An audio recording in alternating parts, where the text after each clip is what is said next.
काफ़ी लोगों को ये बात पता ही नहीं है कि उन्हें जीएसटी रजिस्ट्रेशन लेना कब है।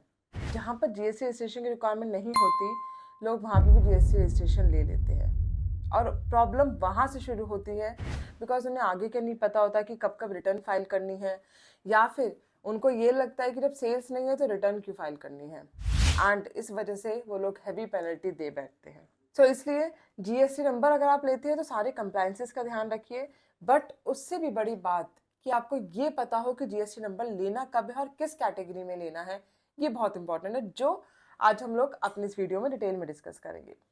सो without wasting much more time, let's start this video.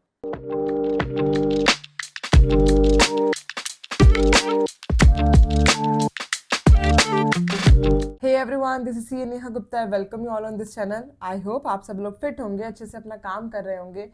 मैं आ गई एक और इंटरेस्टिंग वीडियो के साथ, एंड एक बहुत इंपॉर्टेंट टॉपिक है, बेस टॉपिक है, सो इसलिए बहुत ज़रूरी है आप लोगों के लिए समझना। बट हमेशा की तरह एक छोटी सी रिक्वेस्ट है, प्लीज़ चैनल को सब्सक्राइब कर देना, बेल नोटिफिकेशन को भी प्रेस कर देना, जिससे कि आपको नोटिफिकेशन मिलता रहे, हमें मोटिवेशन मिलता रहे और काम करने का। जैसे कि मैंने आपको बताया, आज हम लोग कवर करेंगे कि जीएसटी रजिस्ट्रेशन आपको कब कब लेना है और किस कैटेगरी में लेना है।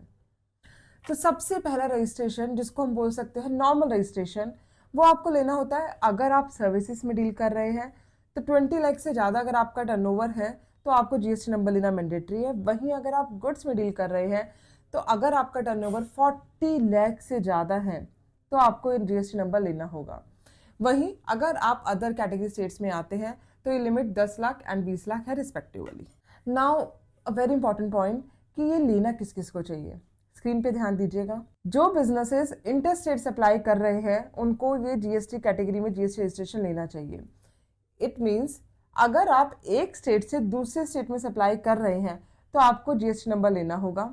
सेकेंडली, अगर आप गुड्स या सर्विसेज में सेल परचेज कर रहे हैं तो आपको जीएसटी नंबर लेना होगा।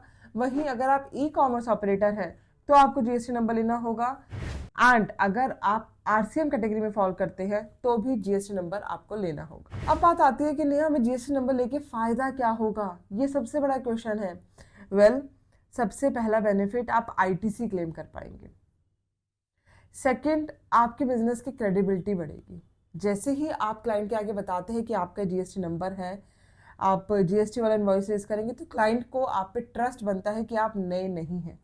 कहीं ना कहीं आपका टर्नओवर 20 लाख या 40 लाख से ज़्यादा है, एंड इसी वजह से क्लाइंट की क्रेडिबिलिटी भी होती है कि क्लाइंट आप पे ट्रस्ट कर पाएगा आपको बिजनेस देने से पहले। एंड थर्ड बेनिफिट, अगर आप इंटर स्टेट सेल करना चाहते हैं तो वो भी आप कर पाएंगे। अब इंटर स्टेट सेल्स में रिस्ट्रिक्शन क्या है वो मैं आगे डिस्कस करूंगी अपनी इसी वीडियो में। नेक्स्ट आती है कैटेगरी कंपोजिशन कैटेगरी।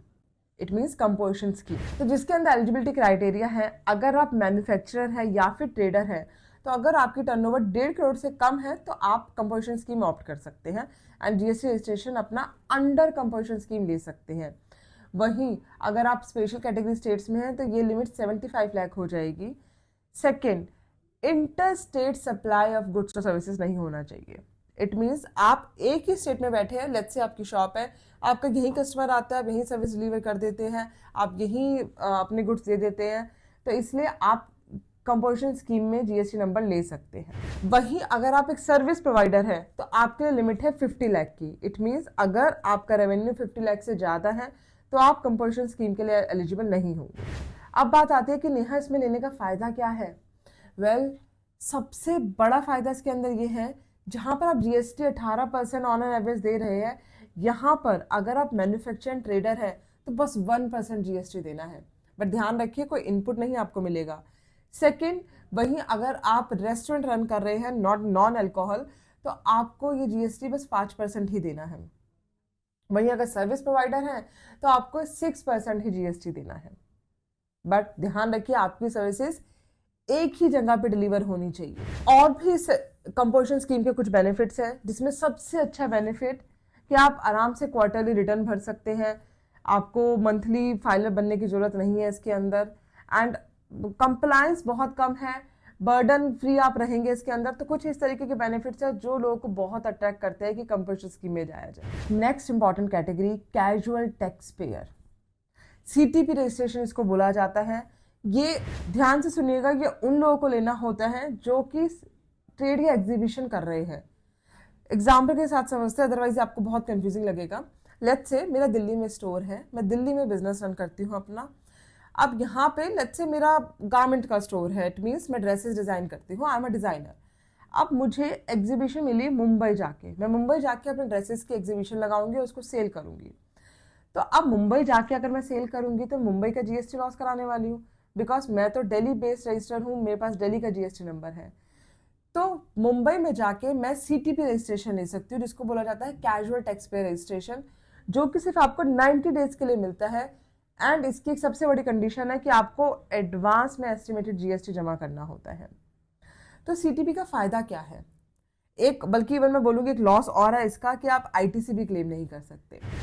सीटीपी का फायदा उन लोगों को होता है जो कि फुल टाइम जीएसटी नंबर या फुल पीरियड के लिए जीएसटी नंबर नहीं रखना चाहते हैं।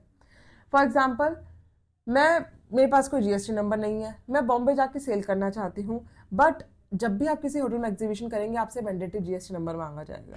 अब मैं बोलूँगी कि मुझे लाइफ में जानी एक बार है बॉम्बे बस की एग्जीबिशन के लिए, तो मैं वहाँ पे जीएसटी नंबर लेके सारे कंप्लाइंसेस करती रहूँ, तो उसका कोई फायदा नहीं है। इट्स बेटर कि आप सीटीपी लीजिए, 90 डेज के लिए आपको मिल जाएगा, easy to take, easy to surrender. So it is always advisable जहाँ पर शॉर्ट ऑपरेशंस होते हैं, यानी कि आपके बहुत छोटा काम है जिसके लिए आप दिल्ली आ रहे हैं, बॉम्बे आ रहे हैं, किसी भी स्टेट में जा रहे हैं, वहाँ का सीटीपी जीएसटी नंबर ले सकते हैं। इसके बाद हमारी एक और कैटेगरी आती है जिसको बोला जाता है non resident taxable person. It means NRTP registration. ये उन लोगों को लेना होता है जो कि फॉरेनर्स हैं, इंडिया आके बिजनेस करना चाहते हैं। और ये बहुत कम लोगों को पता है ये बात, कि जब भी फॉरेन कंपनी या फॉरेनर को इंडिया आके बिजनेस करना चाहते हैं, अपना ट्रेड लगाना चाहते हैं, तो उनको ये जीएसटी नंबर लेना होता है जिसको बोला जाता है एनआरटीपी रजिस्ट्रेशन। तो अब उनको लेना क्यों है? Key points to taken care of. जितने भी फॉरेनर्स हैं या फॉरेन कंपनीज हैं, जब वो इंडिया आके बिजनेस करेगी उनको रजिस्ट्रेशन लेना होगा और उनको नॉर्मल जीएसटी रजिस्ट्रेशन नहीं मिलेगा। तो इसलिए एनआरटीपी गवर्नमेंट ने एक स्पेशल कैटेगरी बनाई है जहाँ पे वो रजिस्ट्रेशन ले सकते हैं। अब अगेन ये आपको मिलेगी शॉर्ट टाइम के लिए, इट मीन्स 90 डेज के लिए, जैसे कि कैजुअल टैक्स पेयर वाली कैटेगरी। एंड बाकी सारे रूल्स भी सेम रहेंगे सीटीपी वाले, जैसे कि आपको एडवांस में ही जीएसटी अपना कैलकुलेट करके जमा कराना होगा, एंड ऑल्सो बिजनेस स्टार्ट होने से पहले आपको एनआरटीपी रजिस्ट्रेशन लेना होगा। नेक्स्ट कैटेगरी आती है ई कॉमर्स ऑपरेटर्स की। आजकल ये बहुत बड़ा चलन चल रहा है जहाँ पर सभी लोग सोचते हैं कि हम अमेजोन पे अपना बिजनेस लिस्ट कराएं और अमेजोन के थ्रू प्रोडक्ट्स बेचें। सबको लगता है बहुत इजी टू ऑपरेट है, कि मेरे पास एक खाली कमरा पड़ा है, मैं यहाँ पे कोई गुड्स रख लेता हूँ। जैसे आजकल मखानों की बहुत बात हो रही है, सुपर फूड जिसे मोदी जी ने बोला, इस बजट में भी मखाना बोर्ड बना बिहार में, बिकॉज बिहार में सबसे ज़्यादा मैन्युफैक्चरिंग होती है मखाने की, सबसे ज़्यादा मैन्युफैक्चरिंग नहीं बोलूँगी, प्रोडक्शन होती है मखानों की। तो जब मखाने पे इतना काम हो रहा है तो ऑब्वियसली लोगों को लगेगा कि मैं मखाने ही लाके उसको छोटे छोटे पैकेट में बांट के डिवाइड करके और अमेजोन के थ्रू सेल करना स्टार्ट कर देता हूँ। तो ऐसे बहुत सारे आइडियाज़ लोगों के पास है जिसके थ्रू वो ई कॉमर्स प्लेटफॉर्म पे बिजनेस स्टार्ट करना चाहते हैं। तो जो लोग ऑनलाइन सेल करना चाहते हैं ई कॉमर्स ऑपरेटर्स के थ्रू, उन्हें जीएसटी नंबर लेना मैंडेटरी होता है, रिगार्डलेस ऑफ देयर टर्नओवर। आपकी चाहे टर्नओवर 100 रुपये हो, बट आपको अमेजोन पे अगर रजिस्टर कराना है तो जीएसटी नंबर लेना मैंडेटरी है। एंड साथ में ध्यान रखिए कि आप कंपोजिशन स्कीम में भी नहीं जा सकते। नेक्स्ट आता है ISD registration. It means input service distribution registration. ये उन कंपनीज को यूजुअली लेना होता है जिनकी मल्टीपल ब्रांचेस होती है, जो कि आईटीसी को डिस्ट्रीब्यूट कर रही होती है। इट मींस वो आईटीसी ले रही है एंड आगे डिस्ट्रीब्यूट कर रही है, तो ये रजिस्ट्रेशन उन लोगों को लेना होता है। नेक्स्ट कैटेगरी आती है GST registration under special economic zones. जो भी कंपनी एससीजी में चल रही है, एससीजी मतलब कुछ ऐसे एरिया जो गवर्नमेंट ने बनाए हुए हैं जहाँ पे जाके आप टैक्स बेनिफिट भी ले सकते हैं, स्पेशल इकोनॉमिक जोन उन्हें बोला जाता है। अगर आप वहाँ पर रजिस्ट्रेशन लेना चाहते हैं तो आपको इस स्पेशल कैटेगरी में रजिस्ट्रेशन लेना होगा। एंड एक इंपॉर्टेंट पॉइंट कि जब भी आप किसी एससीजी यूनिट को सप्लाई करेंगे तो वो 0 रेटेड मानी जाएगी, एंड ऑल्सो आपको एलयूटी भी लेना पड़ेगा, that is mandatory on you, अगर आप एक एससीजी यूनिट को सप्लाई कर रहे हैं तो। लास्ट कैटेगरी है टीडीएस एंड टीसीएस रजिस्ट्रेशन की। इट मीन्स कुछ ऐसी कंपनीज होती है जिनको टीडीएस काटना मैंडेटरी होता है या फिर टीसीएस कलेक्ट करना मैंडेटरी होता है। तो टीडीएस फॉर एग्जांपल पीएसयूज, इनको जीएसटी रजिस्ट्रेशन लेना होगा, ऑल्दो ये एग्जेम्प्टेड होती है, बट टीडीएस की वजह से इन्हें जीएसटी नंबर यहाँ पे लेना होता है। एंड ऐसे ही आते हैं ई कॉमर्स ऑपरेटर, जिनको टीसीएस के कंप्लायंसेस की वजह से जीएसटी नंबर लेना होगा। अगर नटशेल में समझे तो ये वाला registration large companies, large organization के लिए मैंडेटरी होता है। आई होप आप लोगों को समझ में आ गया होगा कि जीएसटी रजिस्ट्रेशन कब कब और किस किस कैटेगरी में लेना होता है। एंड स्टिल अगर आपकी कोई भी क्वेरी है तो या तो आप मुझे कमेंट सेक्शन में पूछ सकते हैं या फिर मुझे कॉल भी कर सकते हैं। नंबर है 8375831676 या फिर मुझे डायरेक्टली लिख भी सकते हैं। वेबसाइट है CA-NEHAGUPTA.com। एंड ऐसी इंटरेस्टिंग वीडियो के लिए चैनल को फॉलो करना ना भूलें। मिलते हैं अभी नेक्स्ट वीडियो में। Till then bye bye.